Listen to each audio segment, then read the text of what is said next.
Rachel Ray Nervous. It's Joey Reynolds rap with my horn from Little Italy.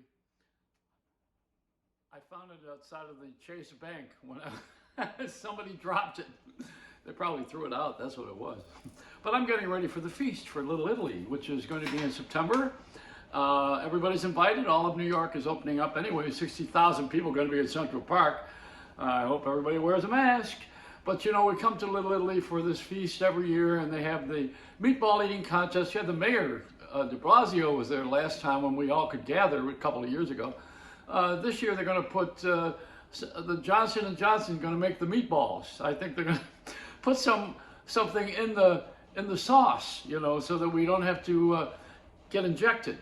But you know, Italians are injected anyway. We're injected at birth with olive oil. I think that's the case. Now, I have here an invention of mine, a creation. It's a creation. You know, this is the age of fusion, when you put things together that don't go together necessarily. So this here is my Joey Reynolds creation. It's a macaroni and cheesecake.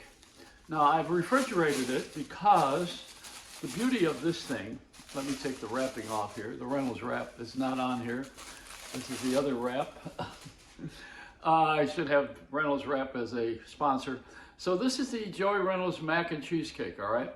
Now what we need to do with this is refrigerate it because it can be served cold or hot. That's the beauty of this thing. You put it in the microwave, you can put it in the freezer, you can freeze the thing, you can take it out cold. It can be a dessert and it can be a main course. The mac and cheesecake. I have a little condom I put on it, so it's protected and nobody touches it. Only my hands, never touched by human hands, only Joey touched it. So you slice this thing down. Let's see how, I know it's gonna be tough to do this on camera because we don't have a big crew. I just got me and my little shoot here. All right, now, this is what it looks like when it is on the plate. You can either eat it cold like that, or let me just eat it like this if I want. Or you can heat it, microwave it. This is quite good. You're going to be impressed. It's not sweet. It's not a dessert. It's so good. It's what they call a savory cake. Savory. I owe all of this to Myron Chanin, my producer. We used to call her Mother Wonderful. She wrote Cheesecake Book with me. We have the best-selling cheesecake book on the market. It's sold at least 3 copies. It's all the cheesecakes. This is not in it. See, now this is good.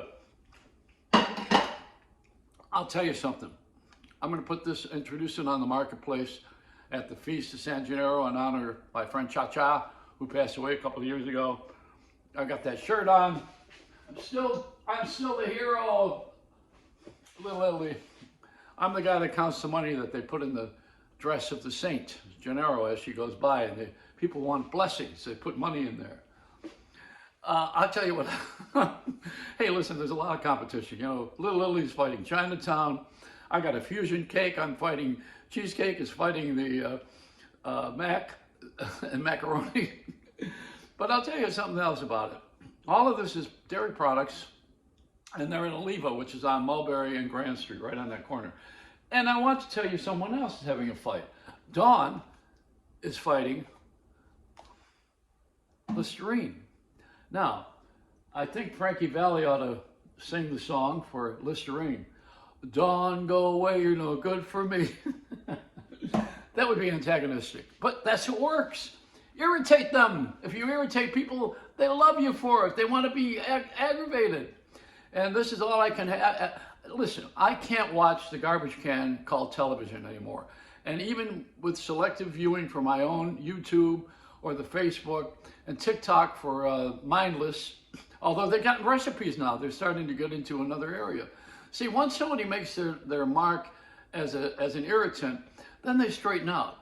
Like me, I was the first shock jock. Now all of a sudden I'm a model citizen. How did that ever happen? Well, you know, I got to be the defender of things that are lies, like Biden on the this is not a political statement. It is, but it's not meant to be a favorite statement. On the checkout of the supermarket yesterday, It says that Biden has dementia. We want to sell something, right? You want to sell a magazine, so you put that in there.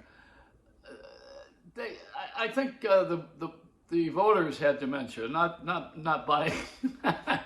Come on, the president of the United States. You got to find some fault with him, but that's what the media does. Otherwise, they don't have a contest. We love winning in America. We love having this passive aggressive behavior where you really get into a fight and the winner comes out on top, and then you feel sorry for the loser, and then when the guy gets on top, you try to bring him down so that you can make a loser out of him and then feel better about yourself. Is that sick? You bet. But this is a media junkyard. That's what it is. If you pay attention to all of the arguments on talk radio and on television, that's why we need to have local radio and disc jockeys and people like I was, the shock jock. You got to get on the air and have some fun. Irritate them. Have some fun with the public like we're doing here. You can't take yourself so seriously. And you sure can't take the government seriously. Not anywhere in the country. That's all I can Afghanistan.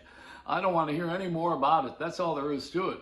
And in my particular case, I'm going over to Afghanistan. I'm going to Kabul to close my religious store. It's very, very unprofitable. Is this a Reynolds Wrap? It is a Reynolds Wrap,